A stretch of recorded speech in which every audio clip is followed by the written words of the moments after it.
Mga kapuso, Iloilo City Mayor Jerry Treñas magabalik na sa trabaho sa Lunes, Disyembre 9. Samtang good news para sa regular employees ng City Hall tungod makabaton sila sa 30,000 pesos nga collective negotiation agreement incentives. Si Kim Salinas sa Katutok Live sa Barangay Dungon A. Haro, Iloilo City. Kim?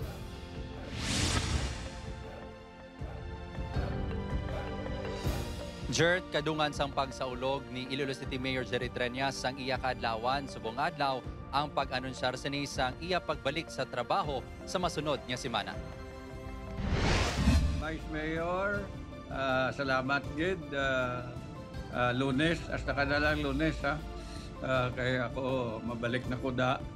Kag bawion ko na sa imo. Ini ang langas-langas ni Iloilo City Mayor Jerry Treñas kay Vice Mayor Jeffrey Ganzon. Matapos ginkumpirmar sa ni kay Inasangaga ang iya natala nga pagbalik sa obra sa City Hall sa Lunes, Disyembre 9. Suno kay Treñas, nangin maayo na ang kaimtangan sini matapos nga ginkuha ang tubo kag bag nga nakatakod sa iya bile duct kasunod sa operasyon sa nisang Nobyembre. Madumduman nga humalin pa Setyembre sang nagsugod ang medical leave sang alkalde. Nagalakat-lakat na ko.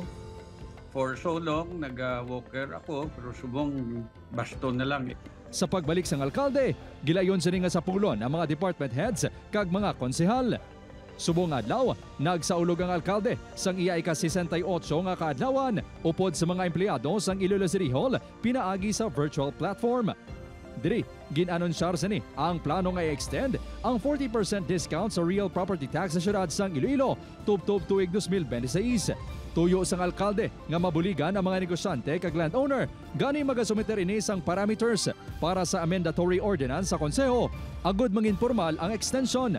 Sa Lunes kadlaw, when I meet Vice Mayor and the councilors, we will be talking about it so that we will have it approved at the earliest possible time.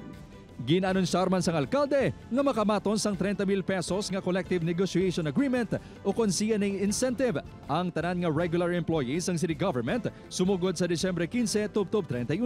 Nagpaatag naman ang alkalde sa publiko nga isa sa rason sa pagka-delay sa pagtapos sang arevalo haro kag lapas public market amo ang maid-id nga proseso sang procurement sang mga proyekto. Jert, hindi lang regular employees ang tinguan sang Iloilo City LGU nga hatagan sang benepisyo sa mga Paskwa, kundi pati man ang casual employees kag job hires. Sa karon ginahulat na lang ang direktiba halin sa presidente agud mahatag man ang ila cash incentives. Jert? Damogid nga salamat sa update, Kapuso Kim Salinas.